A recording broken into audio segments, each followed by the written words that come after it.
Joseph Sheridan Le Fanu. Carmila.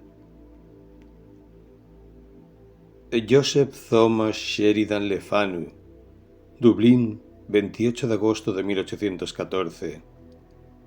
Guión, 7 de febrero de 1873. Fue un escritor irlandés de cuentos y novelas de misterio. Sus historias de fantasmas representan uno de los primeros ejemplos del género de terror en su forma moderna.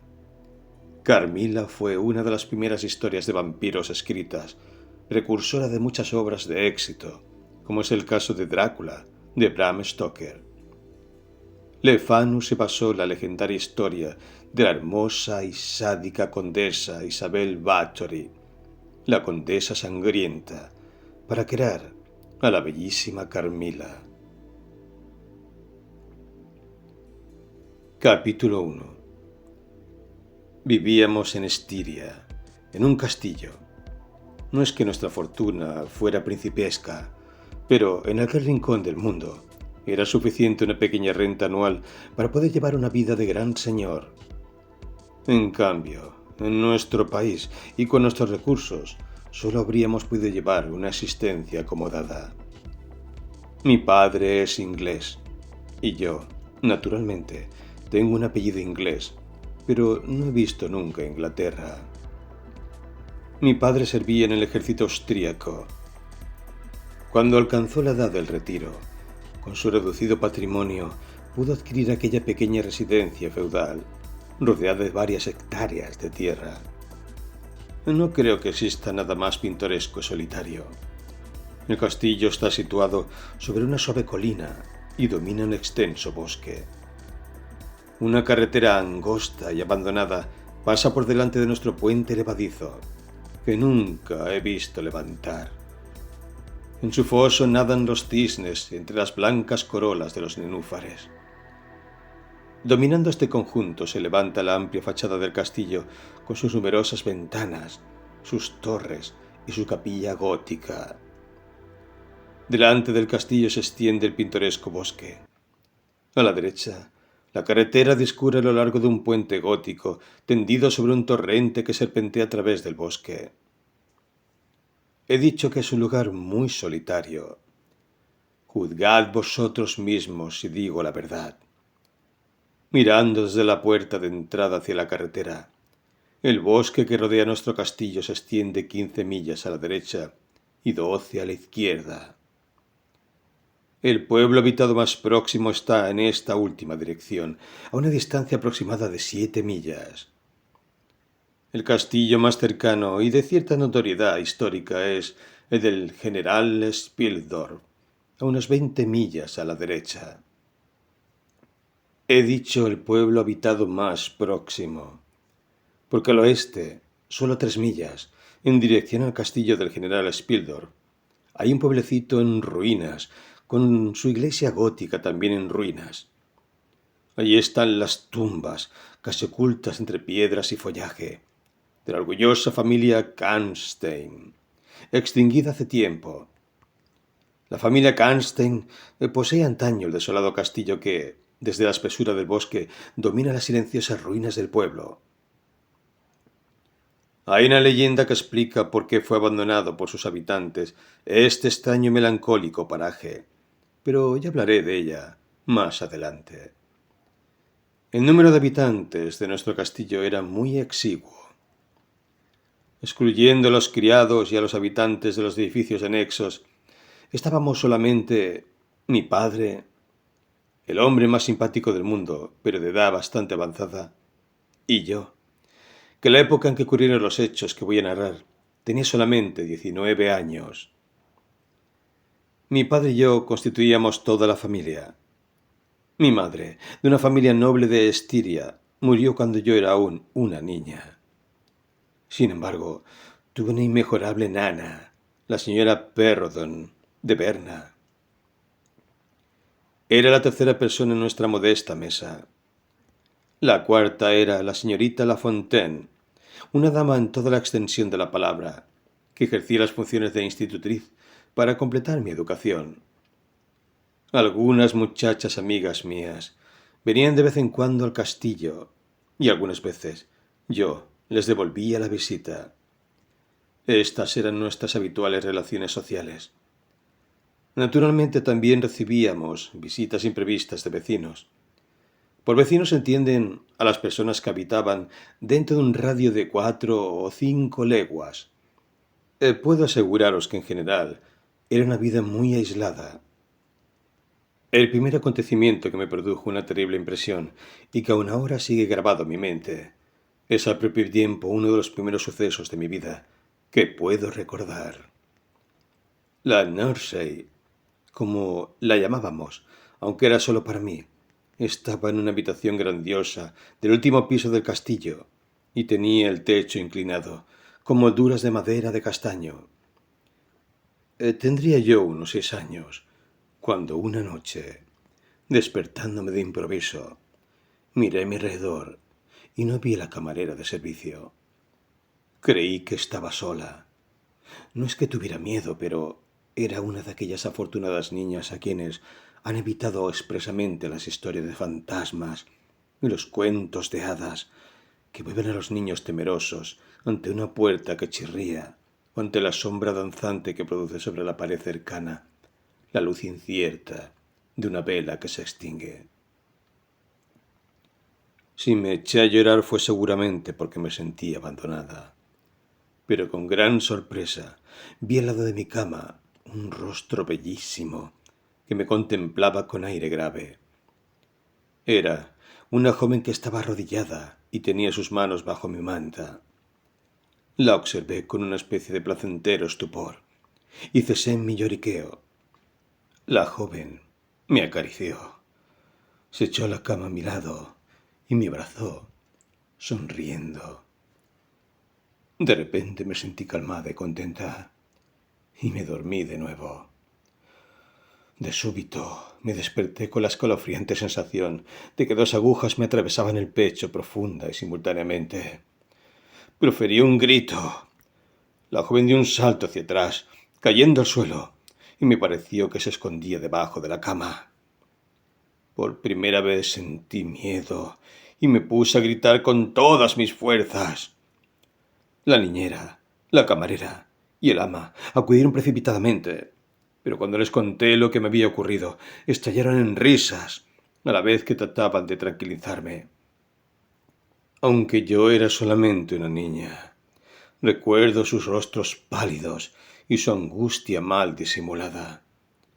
Las vi buscar debajo de la cama, por todos los rincones de la habitación, en el armario, y oí a mi ama susurrar a la niñera: «Mira, alguien se ha echado en la cama, junto a la niña. Aún está caliente». Recuerdo que la camarera me acarició y que las 3 mujeres examinaron mi pecho, en el punto donde yo les dije que había sentido la punzada. Me aseguraron que no se veía ninguna señal. El día siguiente lo pasé en un continuo estado de terror. No podía quedarme solo un instante, ni siquiera a plena luz del día. Recuerdo a mi padre junto a mi cama, hablándome en tono festivo, así como preguntando a la niñera y riéndose de sus respuestas. Luego hacía muecas, me abrazaba y me aseguraba que todo había sido un sueño sin importancia. Pero yo no estaba tranquila, porque sabía que la visita de aquella extraña criatura no había sido un sueño. He olvidado todos mis recuerdos anteriores a este acontecimiento, y muchos de los posteriores, pero la escena que acabo de describir aparece vívida en mi mente, como los cuadros de una fantasmagoría surgiendo de la oscuridad. Una tarde de verano, particularmente apacible, mi padre me pidió que la acompañara a dar un paseo por el maravilloso bosque que se extiende ante el castillo. «El general Spildor no vendrá a visitarnos, como esperábamos», me dijo durante el paseo. Nuestro vecino debía pasar varias semanas en el castillo. Con él debía venir también su joven sobrina y pupila, la señorita Reinfeldt. Yo no conocía a la señorita Reinfeldt, pero me la habían descrito como una joven encantadora. Quedé muy desilusionada ante la noticia que acaba de darme mi padre. Mucho más de lo que puede imaginar alguien que vive habitualmente en la ciudad. Aquella visita y la nueva amistad que seguramente habría de surgir de ella había sido objeto diario de mis pensamientos durante muchas semanas. ¿Cuándo vendrán? Pregunté. El próximo otoño, dentro de un par de meses, respondió mi padre, y añadió.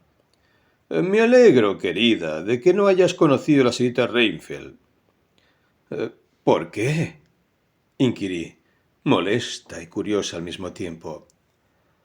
Porque la pobre muchacha ha muerto. Quedé sumamente impresionada. El general Spildur decía en su última carta, 6 o 7 semanas antes, que su sobrino no se encontraba muy bien, pero nada hacía pensar en la posibilidad, ni siquiera remota, de un grave peligro. Aquí tienes la carta del general, continuó mi padre, entregándomela.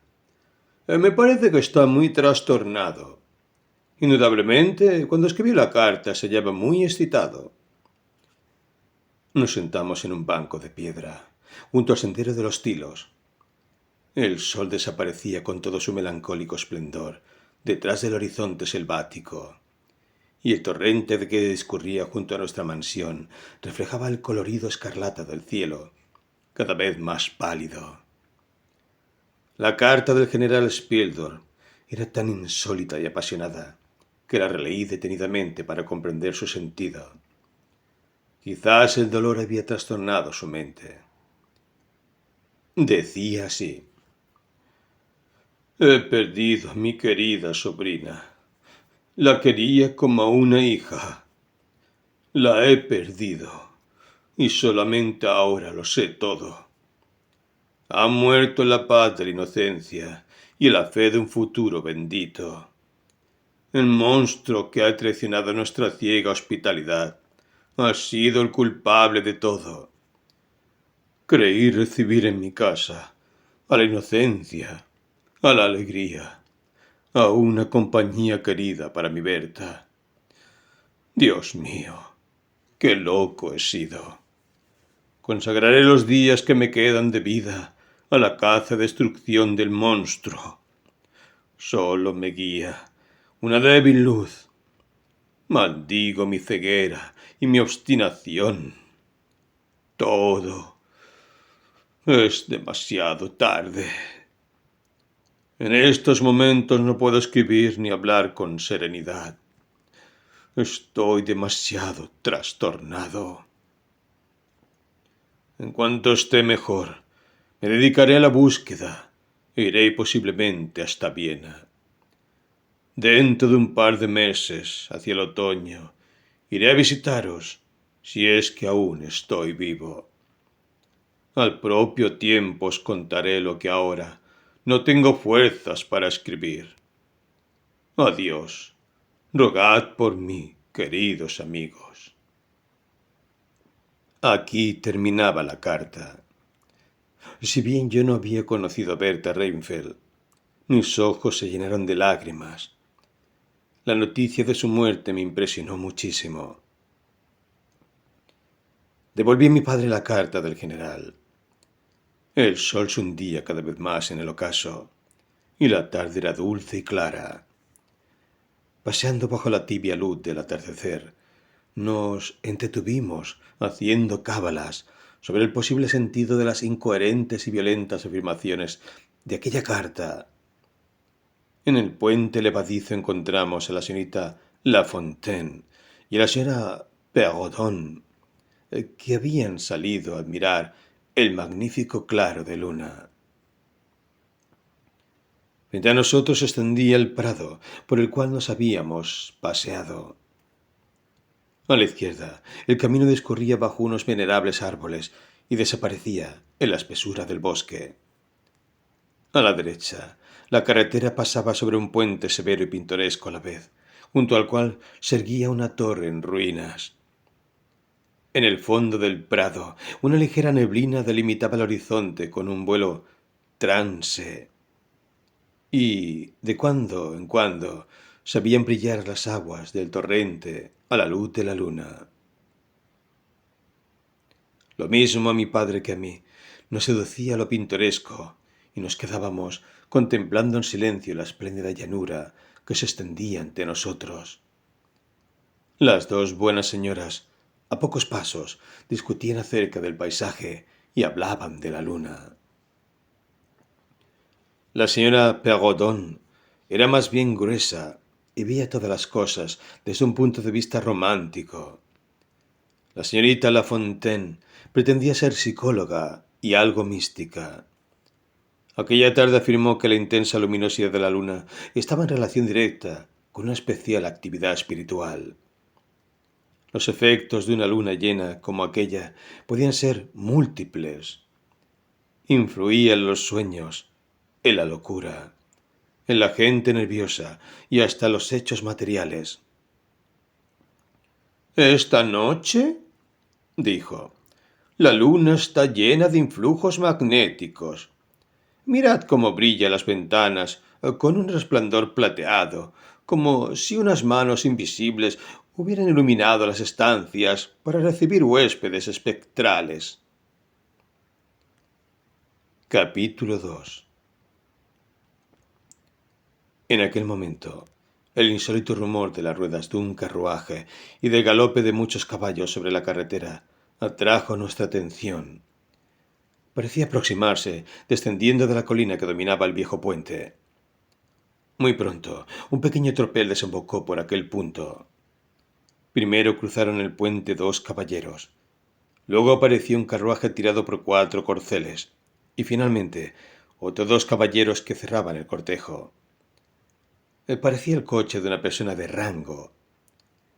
Nuestra atención quedó prendida en aquel espectáculo inusitado, que no tardó en hacerse aún más interesante porque, cuando apenas habían pasado la curva del puente, uno de los caballos del tiro se desbocó y, contagiando su pánico a los otros, arrancó a todo el tiro con un galope desenfrenado, irrumpiendo entre los caballeros que precedían el carruaje y avanzando hacia nosotros con la violencia y la furia de un huracán.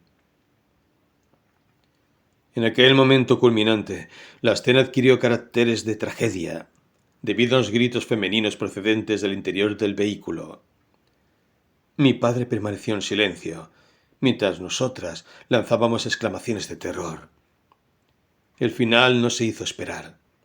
El punto de enlace de la carretera con el puente levadizo estaba delimitado, a un lado, por un soberbio tilo, y al otro, por una cruz de piedra.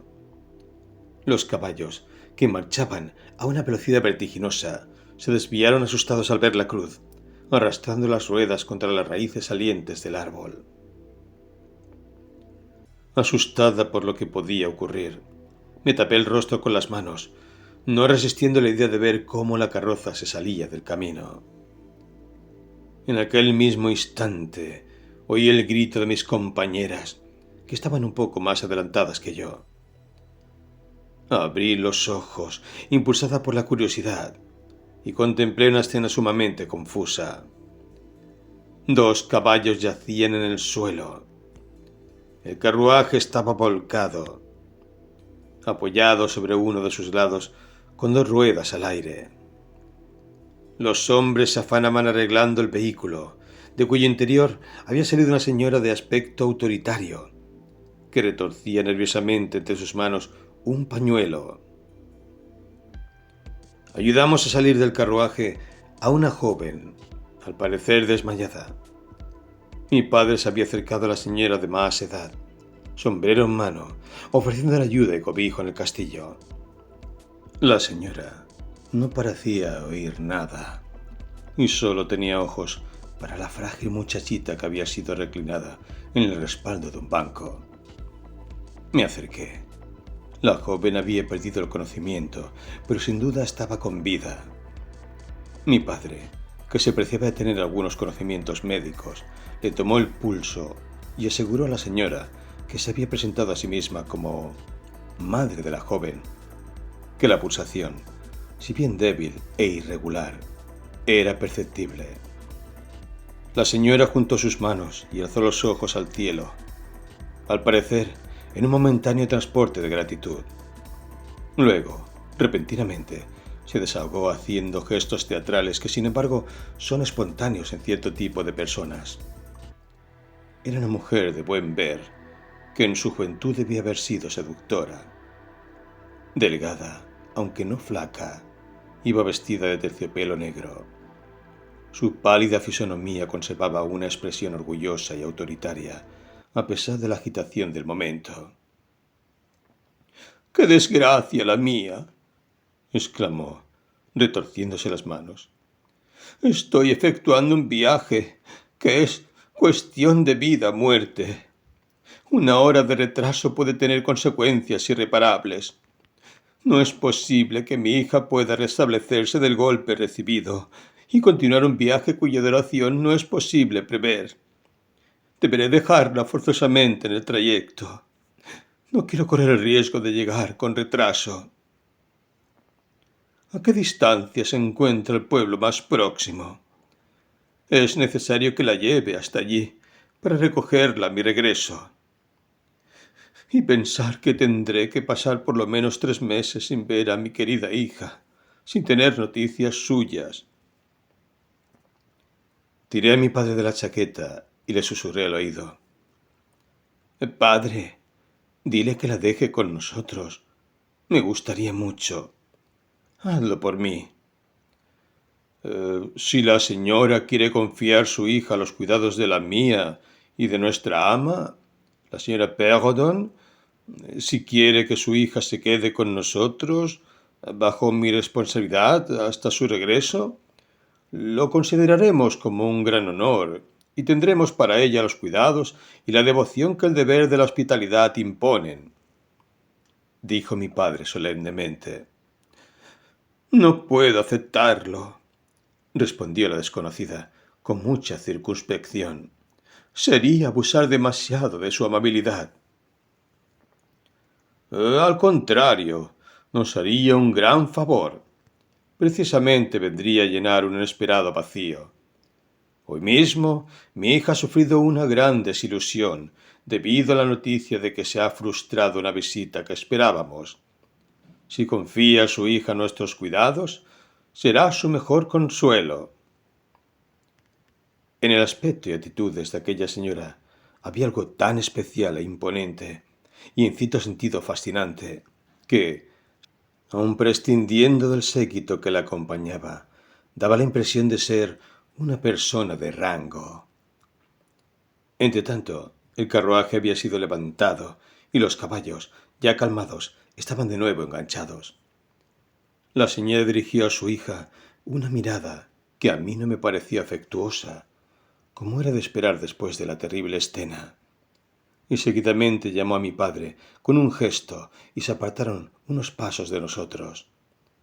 Mientras hablaba, la señora mantuvo una expresión fría y grave, muy poco acorde con su anterior conducta. Conversaron unos minutos. Luego, la señora regresó y dio unos pasos hacia su hija, que yacía entre los brazos de la señora Perrodon. Se arrodilló a su lado y le susurró algo al oído. La besó apresuradamente y luego entró precipitadamente en el carruaje, cerrando la portezuela, mientras los postillones trepaban al pescante y los batidores espoleaban sus caballos. Los postillones hicieron restallar sus látigos y los caballos se lanzaron al galope. El carruaje desapareció entre una nube de polvo, seguido de los 2 caballeros que cerraban el cortejo. Seguimos con la mirada su carrera hasta que desapareció definitivamente entre la niebla y dejó de oírse el chirrido de sus ruedas y fragor de los cascos de los caballos lanzados al galope. Para demostrar que no habíamos sido víctimas de una alucinación, quedaba entre nosotros la muchacha, que precisamente en aquel momento estaba recobrando el sentido. No pude verla, porque tenía el rostro vuelto hacia la parte opuesta al lugar donde yo me encontraba, pero oí su voz, muy dulce, que preguntaba en tono suplicante: ¿Dónde está mi madre? ¿Dónde estoy? No veo el carruaje. La señorita Perrodon contestó a sus preguntas lo mejor que pudo, y paulatinamente la joven fue recordando lo que había sucedido. Al enterarse de que nadie había sufrido el menor daño, quedó muy aliviada. Pero cuando le dijimos que su madre la había dejado a nuestro cuidado y que tardaría unos 3 meses en regresar a buscarla, se echó a llorar. Iba a acercarme a ella para ayudar a la señora Perrodon en sus esfuerzos por consolarla, pero la señorita Lafontaine me detuvo diciendo: «No se acerque a ella, señorita. En el estado en que se encuentra, no podría soportar más de una persona a la vez». Pensé que podría visitarla en cuanto la hubieran acomodado en su habitación. Entretanto, mi padre había enviado en busca del médico que vivía a unas 2 leguas de distancia y ordenó preparar una habitación para alojar a la muchacha. La desconocida se puso en pie y, apoyándose en el brazo de la señora Perrodon, cruzó lentamente el puente levadizo y entró en nuestro jardín. La camarera la acompañó inmediatamente a la habitación que le había sido destinada. «¿Le agrada nuestra invitada?», pregunté a la señora Perrodon. «Dígame qué impresión le ha causado». «Me agrada mucho», contestó.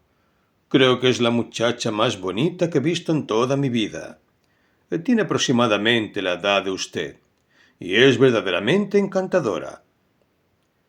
«¿No se han dado cuenta de que en el carruaje había otra persona?», intervino la señorita Lafontaine. «¿Una mujer que ni siquiera ha asomado la cabeza?». «No, no la habíamos visto». La señorita Lafontaine nos describió a un extraño personaje, vestido de negro, con un turbante rojo en la cabeza, que miraba continuamente por la ventanilla, haciendo gestos y muecas de desprecio en dirección a las 2 mujeres. Tenía unos ojos saltones y sus dientes salientes parecían los de una arpía. «¿Han notado ustedes el desagradable aspecto que tenían los sirvientes?», preguntó a su vez la señorita Perrodon. Sí», convino mi padre. «Parecían mastines. Nunca había visto tipos como estos. Espero que cuando crucen el bosque no desvalijen a la señora, pero deben ser unos bribones muy hábiles. Lo han arreglado todo en un momento». «Quizás estaban cansados del largo viaje», dijo la señora Perrodon. Además de su aspecto poco recomendable, tenían la cara demacrada y parecían estar furiosos.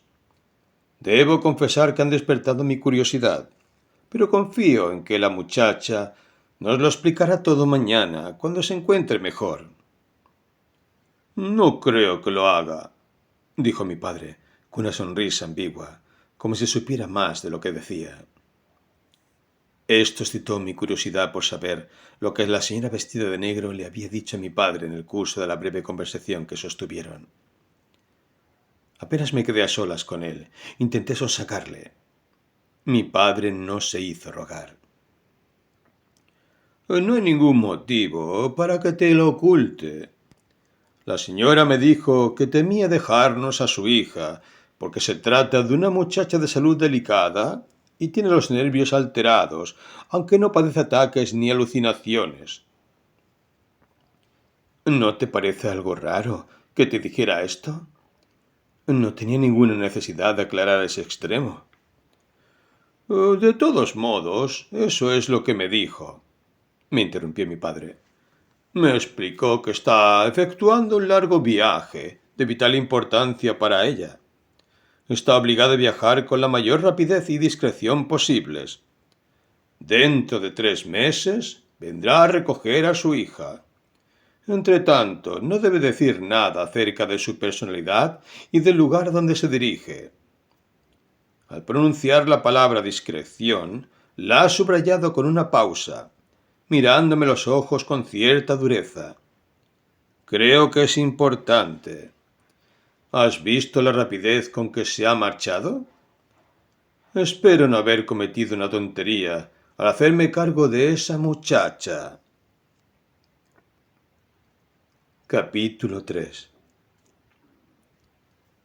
Aunque el médico no llegó hasta la 1 de la madrugada, no pude irme a la cama. Cuando el doctor regresó al salón, su informe fue muy optimista. La paciente se había levantado y su pulsación era regular. No tiene ninguna herida y el trauma nervioso no había dejado huella. Nada se oponía a que yo la visitara, si ella lo consentía. En consecuencia, le envié recado por medio de la camarera, preguntándole si podía hacerle una breve visita. La camarera regresó inmediatamente, diciendo que la joven se alegraría mucho con mi visita. No perdí un solo instante. Habíamos alojado a nuestra invitada en una de las habitaciones más hermosas del castillo. La joven estaba recostada, a la luz de los candelabros, en la cabecera de la cama.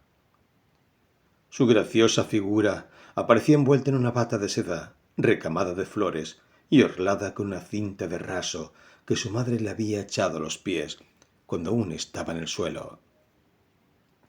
Pero apenas me acerqué a la cama para saludarla, algo me hizo enmudecer y retroceder unos pasos. Trataré de explicarme.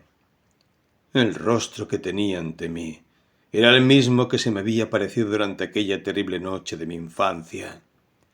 El rostro que tanto me había impresionado y sobre cuya aparición había reflexionado durante años, horrorizándome en secreto. Era un rostro encantador, y su expresión conservaba la melancólica dulzura que tenía cuando lo vi por primera vez. De repente se iluminó con una sonrisa, como si también la joven acabara de reconocer a una vieja amiga. Se produjo un silencio que duró unos instantes. Finalmente, la joven habló. Yo no podía hacerlo. «Qué raro», exclamó. «Hace unos años vi tu rostro en sueños, y desde entonces me ha obsesionado de tal modo que no he podido olvidarlo». Sí que es curioso», dije, tratando de sobreponerme al horror que me había impedido pronunciar una palabra hasta aquel momento. También yo te vi hace unos años. 12 exactamente. No sé si en un sueño o en la realidad. Y tampoco he podido olvidar tu rostro desde entonces. Su sonrisa se hizo más dulce y desapareció el aire de curiosidad que había notado los primeros momentos en la joven.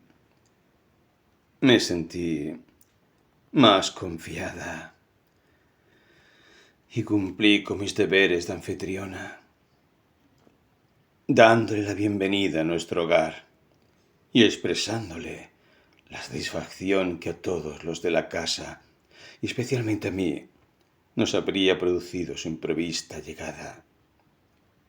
Mientras hablaba, le cogí la mano.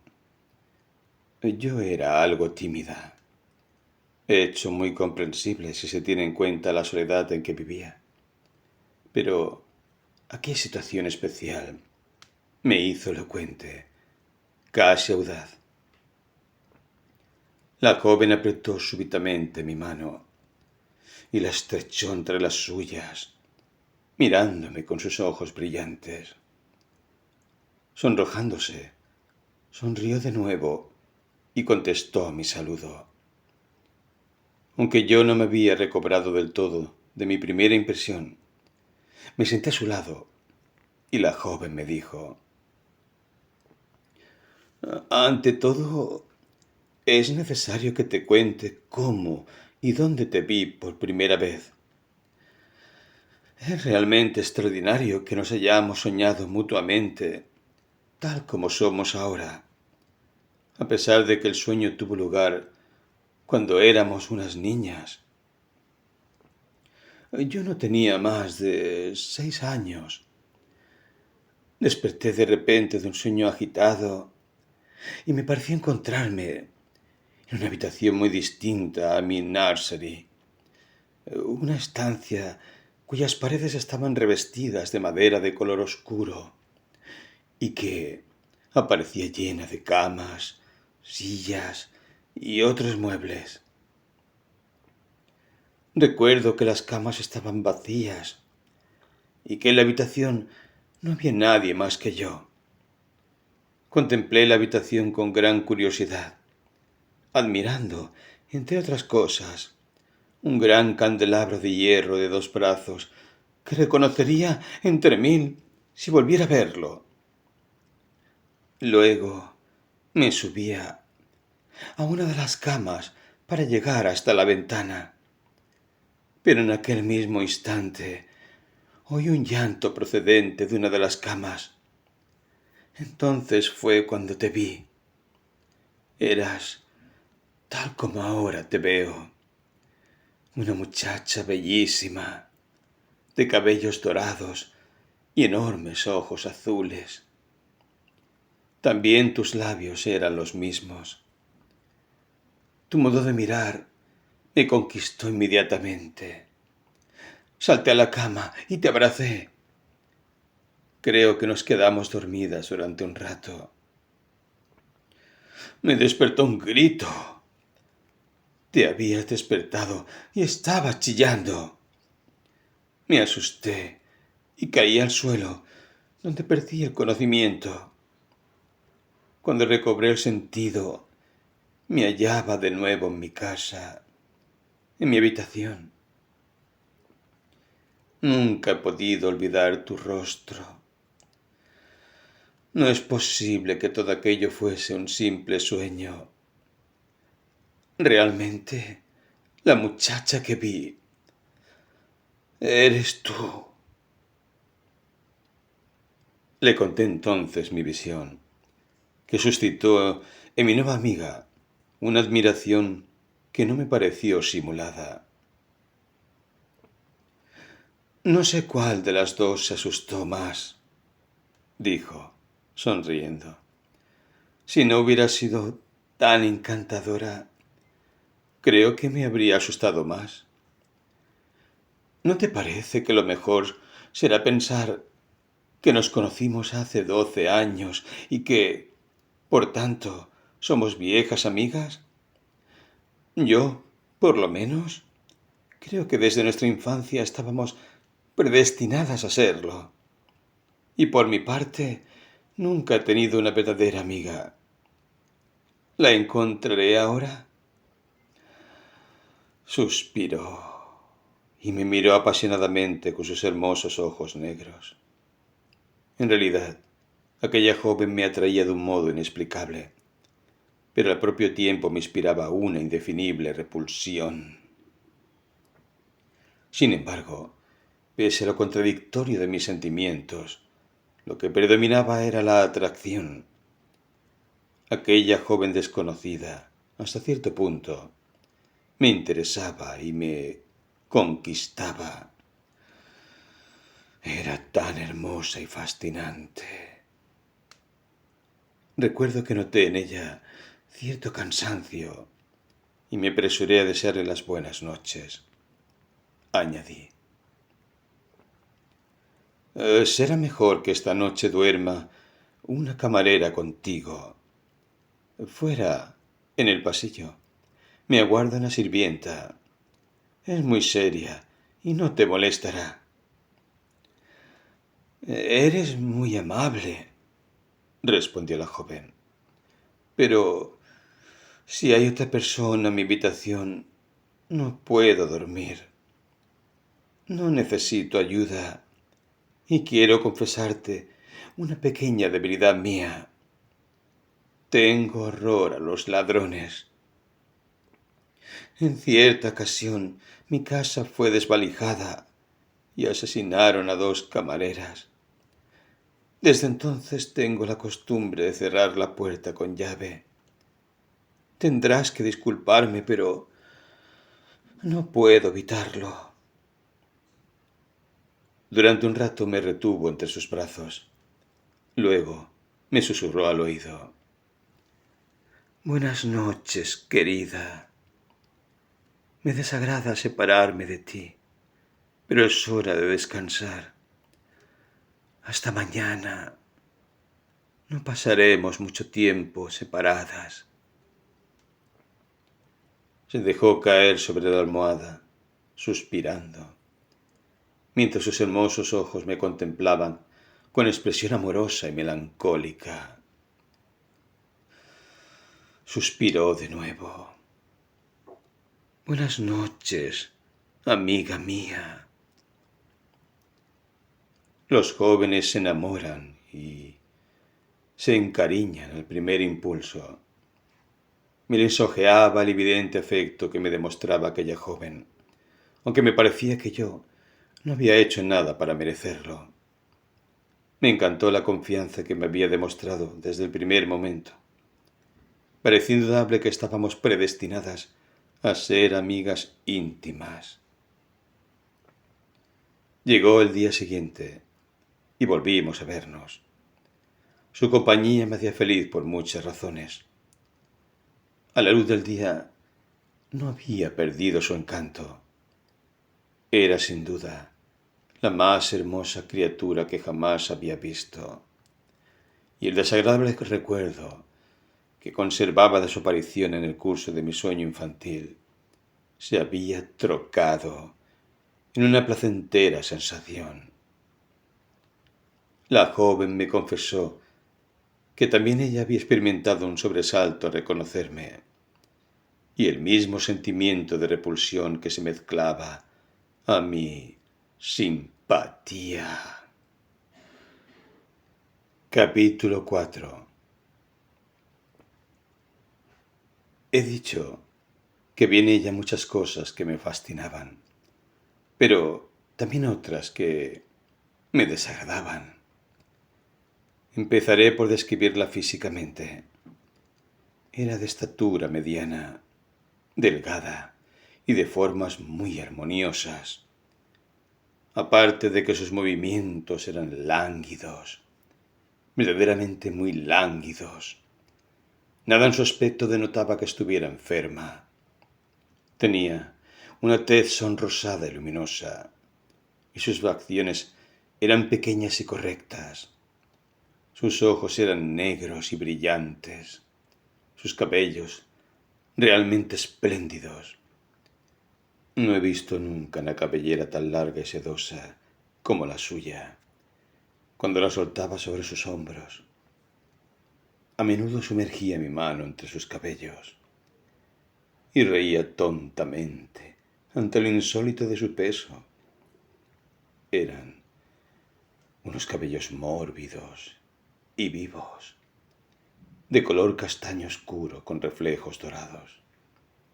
Me gustaba sentirlos en mi mano y luego soltarlos, mientras mi amiga, sentada en un sillón, hablaba sin cesar.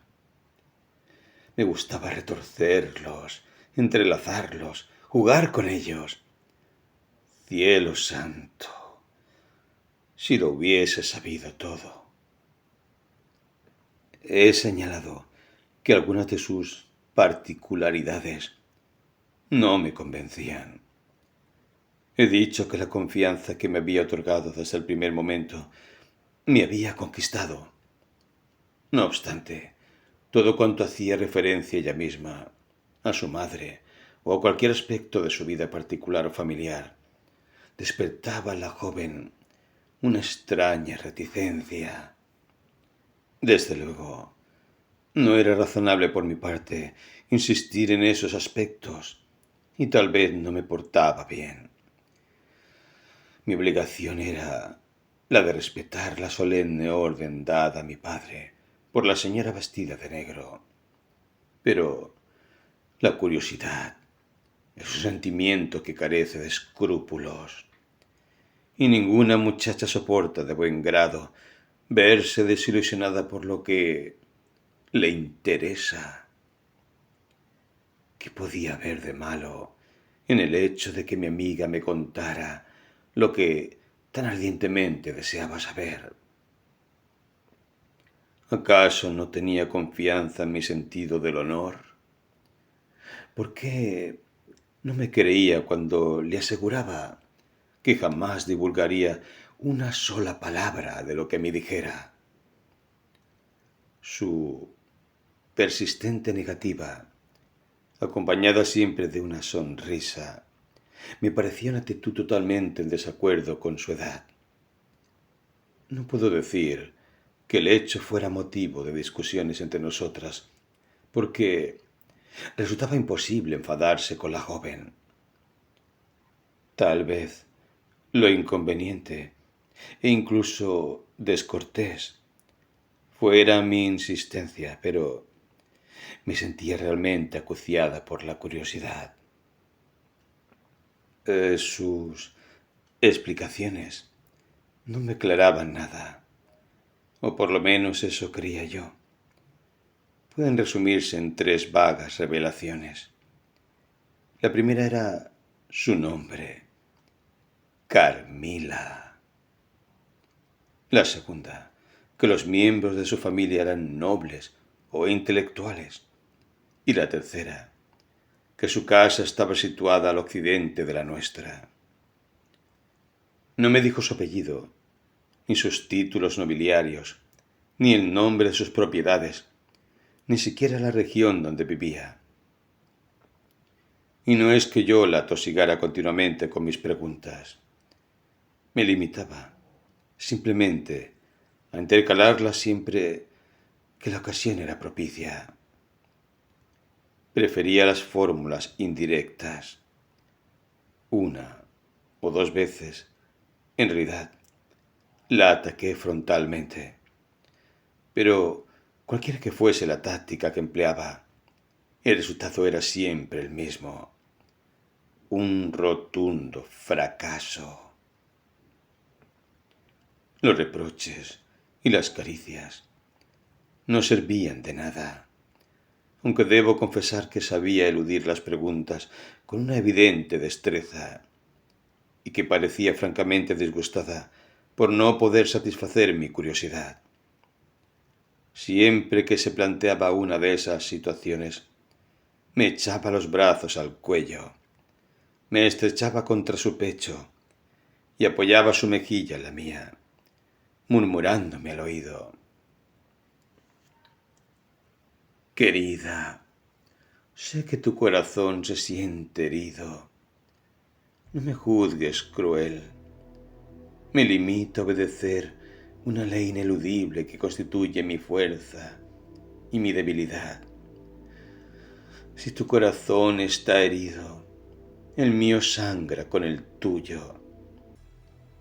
En medio de mi gran tristeza, vivo de tu exuberante vida, y tú morirás.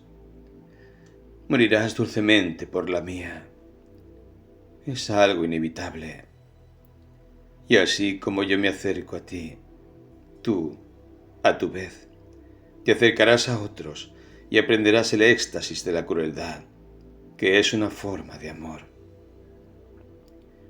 No intentes saber nada más de mí, ni de mi vida, pero ten confianza con todo tu amor».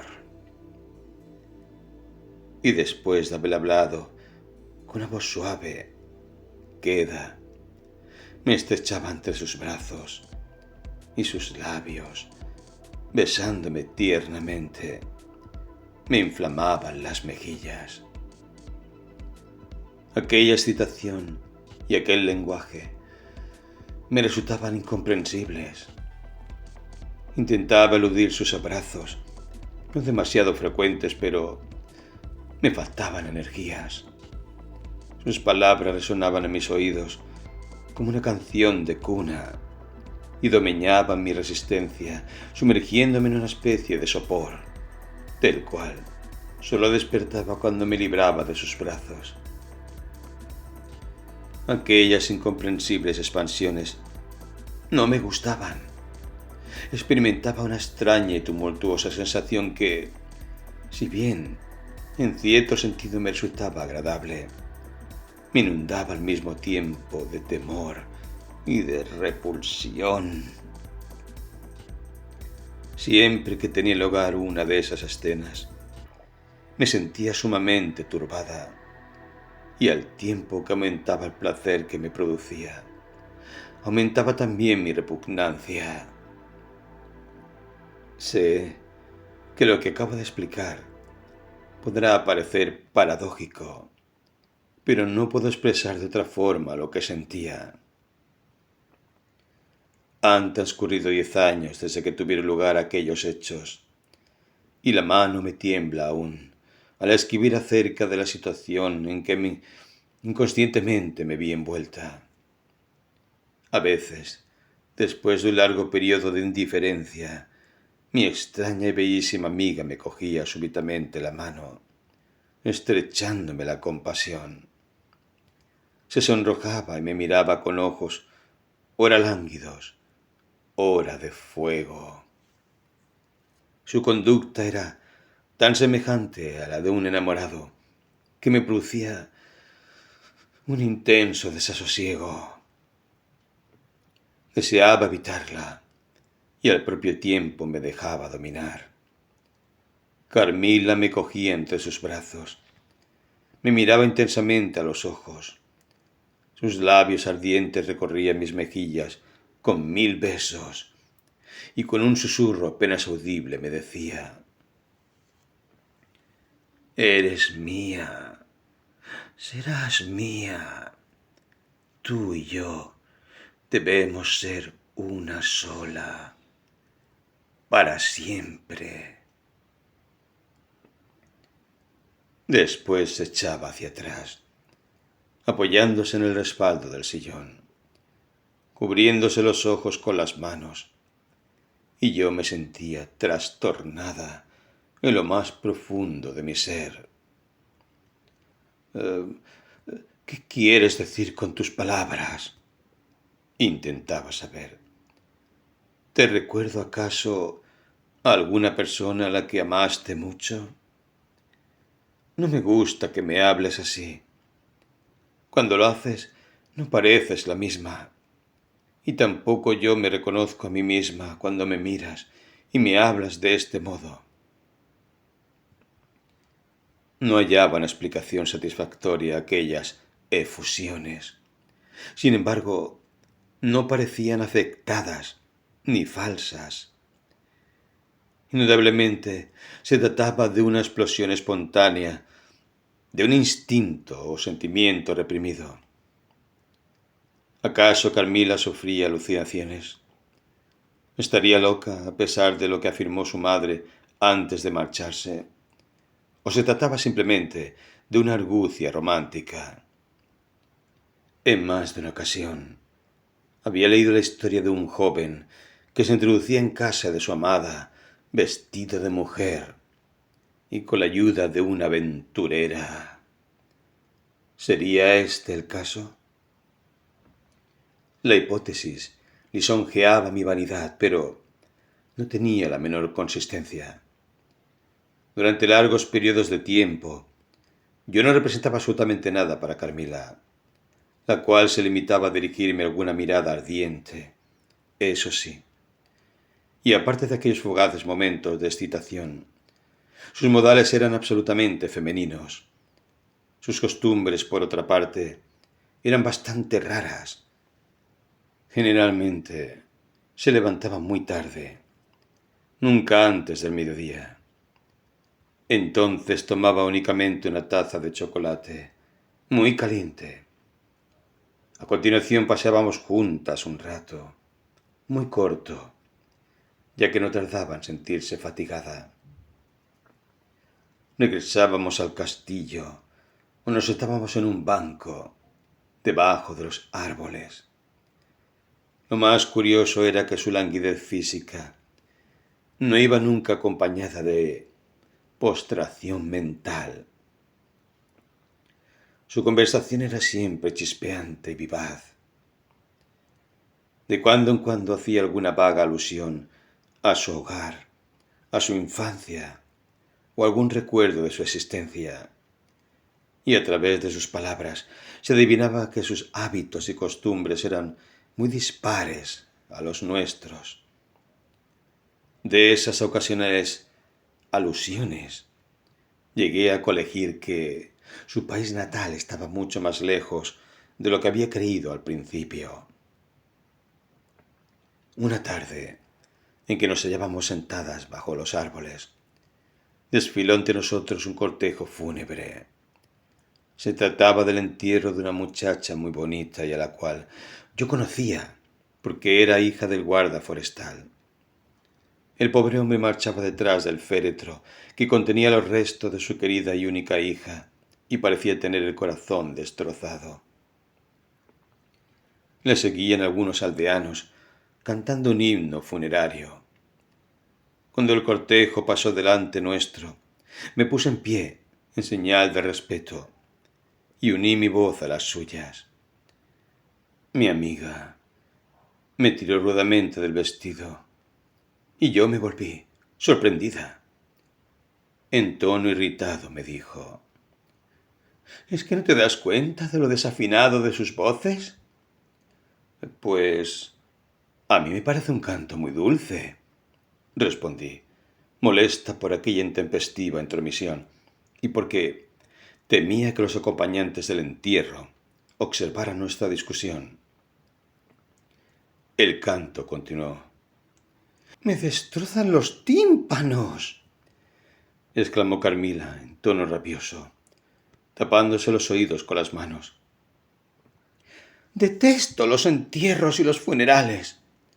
¡Cuántas cosas inútiles! Porque tú has de morir, todos han de morir, y todos, después de la muerte, son mucho más felices.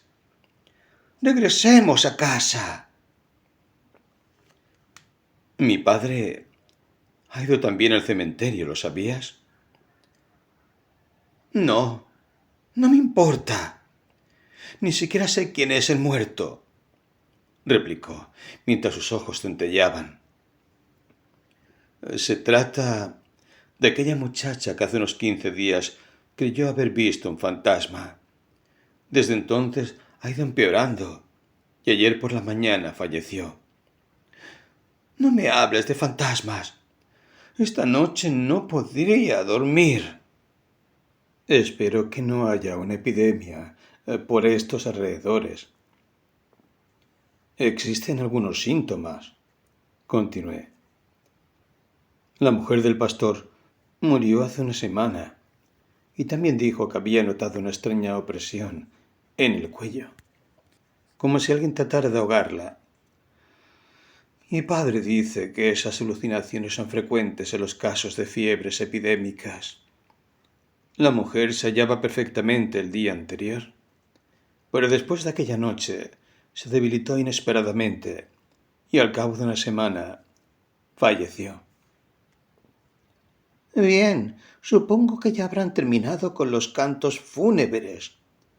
Nuestros oídos ya no se verán torturados de nuevo. Todas estas cosas me ponen nerviosa. Siéntate a mi lado, más cerca. Cógeme la mano. Apriétala fuerte, más fuerte. Nos habíamos retirado unos pasos y Carmila se sentó en un banco. Su semblante se había transformado de tal modo que me asusté. Se había puesto pálida. Sus dientes rechinaban y apretaba los labios, sacudida por un continuo escalofrío. Todas sus energías parecían empeñadas en luchar contra aquel ataque. Finalmente, profirió un ahogado grito y se tranquilizó paulatinamente, superada la crisis de histerismo. Esto sucede cuando se agobia a la gente con himnos funerarios, dijo. No me sueltes, me siento ya mucho mejor. tal vez para desvanecer la profunda impresión que me había producido el verla sumida en aquella crisis. Mientras regresábamos a casa, se mostró muy animada y parlanchina. Aquello pasó como una nube de verano, pero aún tuve ocasión de asistir a una nueva explosión de cólera de Carmila. Cierto día estábamos contemplando el paisaje desde uno de los grandes ventanales del salón, cuando vimos a un vagabundo que cruzaba el puente levadizo, encaminándose hacia el patio del castillo. Le conocía perfectamente. Cada 6 meses venía al castillo. Era un jorobado, y su rostro tenía la expresión mordaz que suele verse en los hombres que son víctimas de una deformidad física. Llevaba una barbita oscura y puntiaguda, y al sonreír abría la boca de oreja a oreja, mostrando unos dientes blanquísimos. Vestía con una zamarra de piel de búfalo, adornada con numerosas cintas y campanillas. De su espalda colgaban una linterna y 2 cajas, cuyo contenido me era ya conocido. En una de ellas guardaba una salamandra y en la otra una mandrágora. Llevaba también un violín, una caja de amuletos contra el mal de ojo y varios estuches de contenido diverso. Se apoyaba en un bastón de madera negra, con una contera de cobre. Iba acompañado de un perro esquelético, que le seguía fielmente a todas partes. Pero el animal se detuvo en medio del puente levadizo. Erizó el pelo y prorrumpió en lúgubres aullidos, negándose a avanzar. Entretanto, el vagabundo había llegado al centro del patio y, quitándose el grotesco sombrero, se inclinó en una cómica reverencia. Luego empuñó el violín y empezó a tocar una alegre melodía, acompañándola con un canto tan desafinado y unos pasos de danza tan cómicos que me eché a reír, a pesar de lo mucho que me habían impresionado los siniestros aullidos del perro. ¿Desean las señoritas comprar un amuleto contra el vampiro, que según he oído decir merodea por estos alrededores como un lobo? Dijo el vagabundo, dejando caer el sombrero al suelo. La gente muere por doquier, pero yo tengo un talismán que no falla. Solo hay que coserlo a la almohada, y cuando el vampiro se presenta, puede uno reírse de él en sus propias barbas. Los amuletos consistían en unas cintas de papel trance, con cifras y dibujos cabalísticos. Inopinadamente, Carmila compró un talismán y yo la imité. El vagabundo nos observaba y nosotras sonreíamos divertidas, al menos yo. Pero de repente, mientras nos miraba, los ojos del vagabundo, unos avispados ojos azules, parecieron descubrir algo que por un instante atrajo su atención.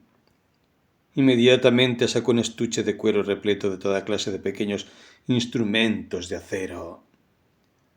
«Mire, señorita», me dijo, mostrándome el estuche. «Además de algunas actividades menos útiles, practico la de dentista». «¿Quieres callarte de una vez, animalucho? Si no paras de aullar, la señorita no irá a lo que le digo. Como le iba diciendo, soy dentista, y su amiga tiene los dientes más afilados que he visto en mi vida. Largos, afilados, puntiagudos como una lanza, como un alfiler. Sí, los he visto perfectamente. Son unos dientes peligrosos.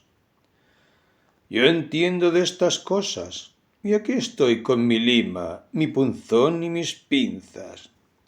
Se los dejaré redondeados y bonitos, si la señorita consiente. En vez de dientes de pez tendrá una dentadura digna de su belleza. ¿Se ha enfadado la señorita? ¿He sido demasiado atrevido?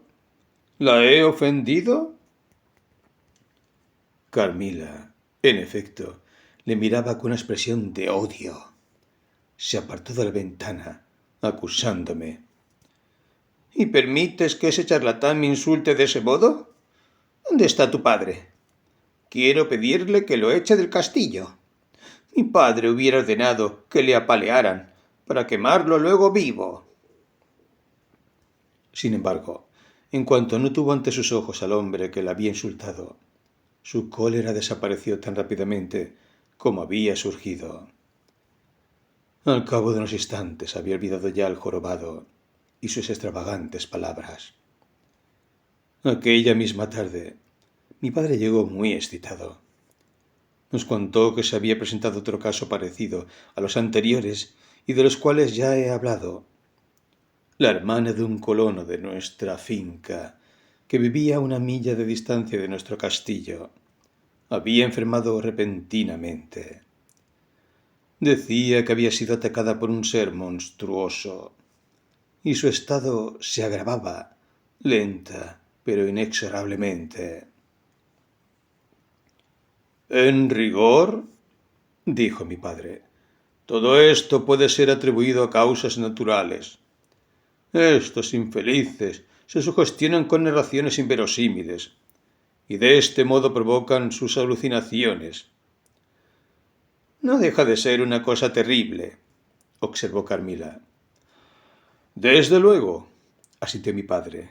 Me asusta pensar que puedo ser víctima de una alucinación semejante. Aunque solo fuera una alucinación, ha de ser tan horrible como si se tratara de un hecho real. Estamos en las manos de Dios, afirmó mi padre. Nada puede ocurrir sin su consentimiento, y todo terminará bien para aquellos que le aman. Es nuestro Creador. Él nos ha hecho y cuidará de nosotros. Yo creo, replicó Carmila, que todas las cosas suceden por imperativo de la naturaleza, y que la enfermedad que se propaga por la comarca es también cosa de la naturaleza. ¿No le parece? Hoy vendrá el médico, dijo mi padre, eludiendo contestar a la pregunta de la muchacha. Me gustará saber qué opina el doctor de este fenómeno y qué nos aconseja. Los médicos nunca me han servido para nada, replicó Carmila. ¿Has estado enferma? Le pregunté. Más enferma de lo que tú hayas estado jamás. ¿Hace mucho tiempo? Sí, mucho. Le he olvidado todo, excepto el dolor y la debilidad. Entonces, serías muy joven. Creo que sí, pero no hablemos más de esto. No quieras hacer sufrir a tu amiga. Me miró lánguidamente a los ojos y, cogiéndome del talle, me sacó de la habitación. ¿Por qué se divierte tanto tu padre asustándome? Me preguntó una vez estuvimos fuera, temblando ligeramente. No lo creas, querida. No es esa su intención. ¿Y tú? ¿Estás asustada? No estaría si pensara que también nosotras corremos el mismo peligro que esa pobre gente. ¿Te asusta la idea de la muerte? Desde luego, a todo el mundo le asusta esa idea. ¿Crees, por ejemplo, que es espantoso morir mientras se ama? Dos amantes que mueren juntos y de este modo pueden vivir juntos para siempre. Las muchachas no son más que orugas y solo se transforman en mariposas cuando llega el verano. Entre tanto son crisálidas y larvas, cada una con sus formas e inclinaciones particulares. Hay un cierto señor bufón que así lo cuenta. Por la noche vino el médico y se encerró con mi padre en su despacho, donde permanecieron durante largo rato. Era un médico con mucha experiencia, de unos 60 años. Su rasurado rostro parecía tan liso como la superficie de una calabaza. Cuando salían del despacho, oí que mi padre decía, riendo, «Me admira oír esas palabras en boca de un hombre tan sensato como usted. ¿Qué opina entonces de los hipogrifos y de los dragones?» También el médico se reía, sacudiendo la cabeza. En todo caso, la vida y la muerte han sido siempre un misterio, y sabemos muy poco acerca de lo que puede suceder. Se alejaron charlando, y yo no pude oír nada más. En aquel momento ignoraba cuáles habían sido las hipótesis aventuradas por el doctor, pero ahora creo adivinarlas. Capítulo 5. Una tarde llegó de Graz el hijo del restaurador de cuadros, transportando en su carro 2 grandes cajas llenas de cuadros. Su llegada constituyó un verdadero acontecimiento. Las cajas quedaron en el atrio. Los criados se encargaron del joven y lo acompañaron a la cocina para que le dieran de cenar. Luego se unió a nosotros en el atrio grande, donde nos habíamos reunido previamente para abrir las cajas. Carmila estaba sentada y miraba distraídamente los viejos cuadros, casi todos retratos que habían sido enviados a restaurar. Mi madre pertenecía a una antigua familia húngara, y la mayor parte de los cuadros procedían de mi familia materna. Mi padre iba leyendo en una lista los títulos de los cuadros, y el artesano los iba sacando de las cajas. Ignoro el valor que podían tener, aunque eran antiguos y algunos muy curiosos. Yo los veía por primera vez en mi vida, ya que la humedad y el polvo habían ocultado las telas durante mucho tiempo. No había visto nunca este cuadro, comentó mi padre, señalando la tela que el restaurador tenía en la mano. Aquí, en un ángulo, figura el nombre, que pude descifrar antes de enviarlo al restaurador. Marcia Karnstein. Lleva la fecha de 1768. Será interesante ver lo que ha surgido ahora. Me acordé de aquel cuadro. Se trataba de una pequeña tela, sin marco, de forma cuadrangular y tan ennegrecida por el paso del tiempo, que jamás pudimos contemplar a aquella Marcia Karnstein, si es que en realidad se trataba de su retrato. El restaurador exhibió la tela con evidente orgullo. Era una joven de rostro hermosísimo, y quedé asombrada por la viveza de su expresión. Pero lo que más me asombró fue su extraordinario parecido con Carmila. ¿Te das cuenta, querida?, le pregunté. Esto es un verdadero milagro. Eres tú misma, viva y sonriendo. Solo le falta hablar. ¿No te parece extraordinario? Mira, papá, tiene también un pequeño lunar en la garganta. Mi padre esbozó una sonrisa y dijo: Realmente es de un parecido extraordinario. Pero, ante mi sorpresa, no prestó mayor atención al hecho y continuó su tarea con el restaurador. Por mi parte sentí aumentar mi admiración a medida que contemplaba el retrato. ¿Me permites que lo cuelgue en mi habitación, papá?, le pedí a mi padre. Desde luego, querida, dijo. Me alegra que te guste. Debe ser más hermoso de lo que yo creía, si es que se parece tanto a tu amiga.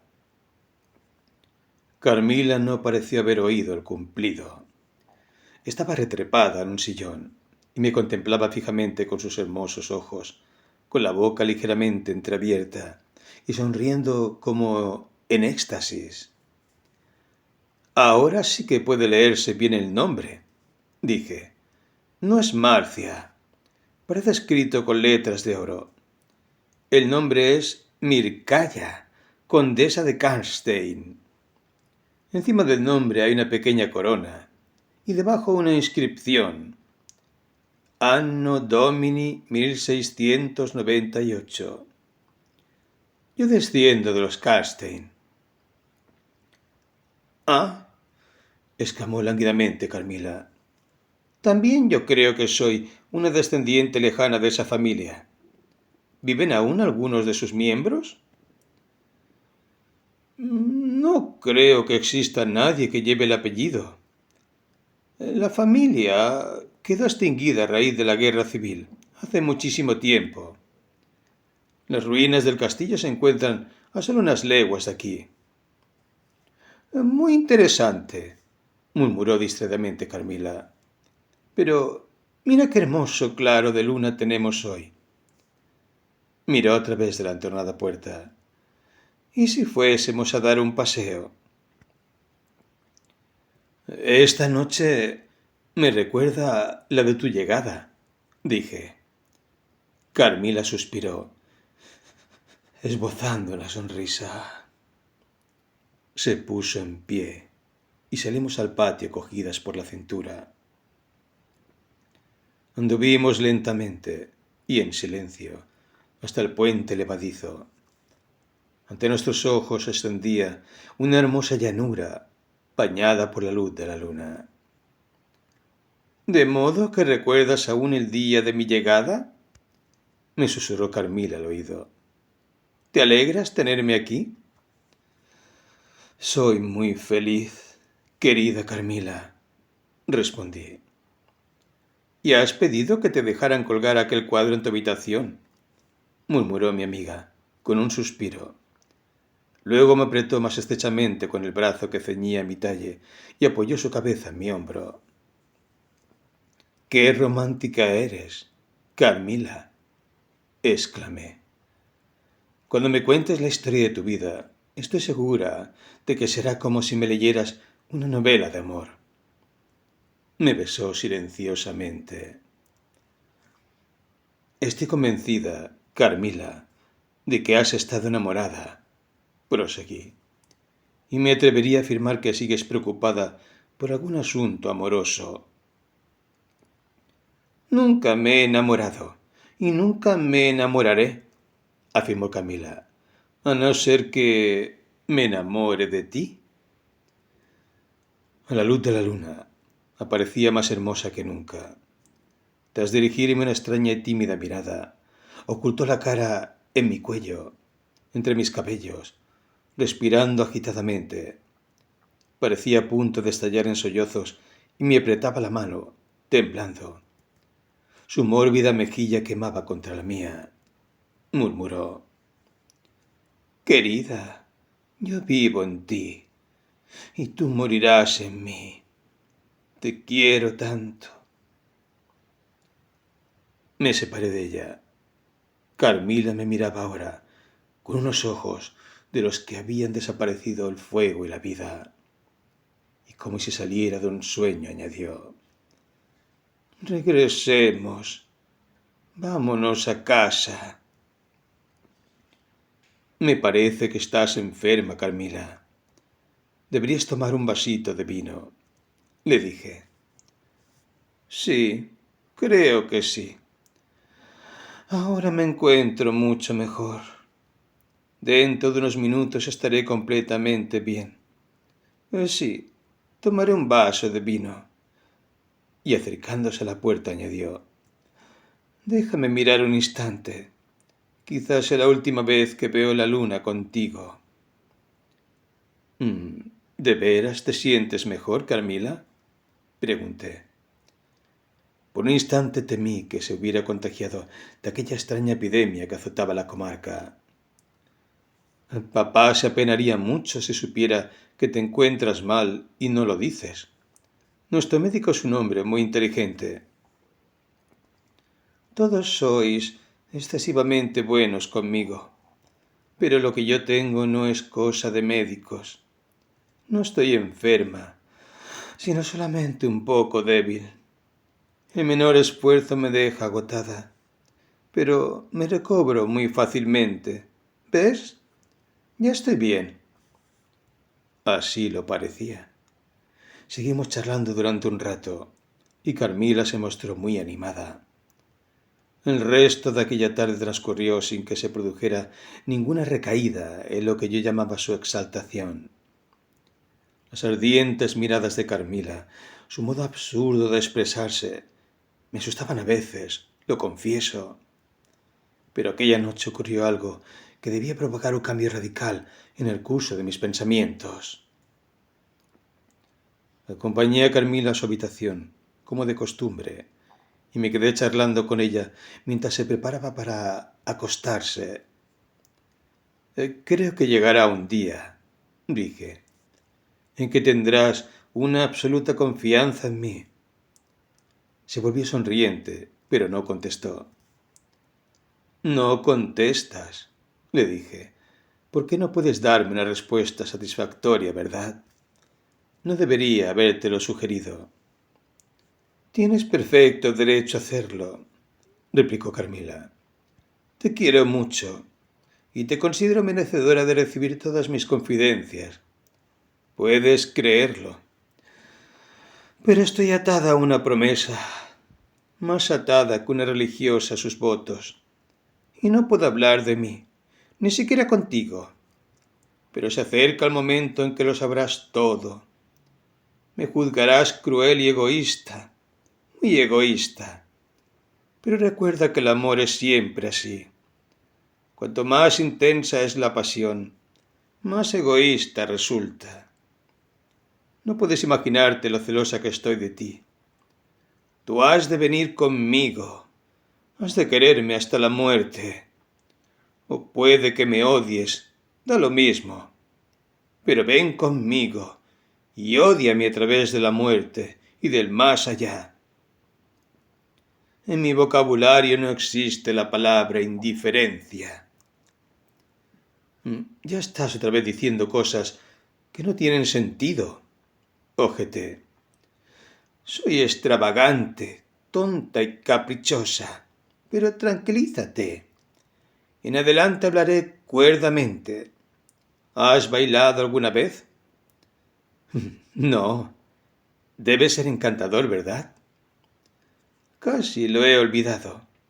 Hace tantos años. Me eché a reír. No eres tan vieja como todo eso. No puedes haber olvidado aún tu primer baile. Solo haciendo un gran esfuerzo puedo recordarlo. Lo veo todo a través de algo que se interpone entre el recuerdo y yo, como una cortina tupida y al mismo tiempo trance. Aquella noche estaba como muerta en mi cama. Me hirieron aquí. Se tocó el pecho. Y nunca he vuelto a ser la misma. ¿Has estado a punto de morir? Sí. Un amor cruel, un amor caprichoso había invadido mi vida. El amor exige sacrificios y los sacrificios corre la sangre. Ahora deja que me abandone al sueño. Estoy muy cansada. ¿Cómo podré levantarme a cerrar la puerta con llave? Le di las buenas noches y salí de la estancia con una sensación de inquietud. Los delirios de las personas nerviosas son contagiosos y casi siempre acaban por ser imitadas por los que tienen un temperamento afín. También yo había adoptado las costumbres de Carmila. Cerraba con llave la puerta de mi habitación, sugestionada por su fantástico miedo a unos hipotéticos agresores nocturnos, asesinos o ladrones. También, como Carmila, inspeccionaba minuciosamente mi habitación cada noche antes de acostarme, para asegurarme de que no había nadie escondido en ella. Después de tomar todas aquellas prudentes medidas, me acosté y me quedé dormida casi inmediatamente. Tenía una luz encendida en mi habitación. Era una antigua costumbre de cuya inutilidad nadie había podido convencerme. Solo así podía descansar tranquila. Pero los sueños atraviesan los muros de piedra, iluminan las habitaciones vacías y oscurecen las iluminadas. Y los personajes que intervienen en el sueño entran y salen a placer, burlándose de los cerrojos. Aquella noche tuve un sueño que fue el comienzo de una extraña angustia. No podría llamarlo una obsesión, porque tenía certeza de que estaba dormida, de que me hallaba en mi habitación y yacía en mi cama. Vi, o creí ver, la habitación con sus muebles de siempre, pero más a oscuras, A los pies de mi cama se movía algo escurridizo que no pude distinguir claramente. De repente me di cuenta de que se trataba de un animal grande y negro, como cubierto de hollín. Parecía un monstruoso gato. Tendría aproximadamente 1,5 metros de longitud.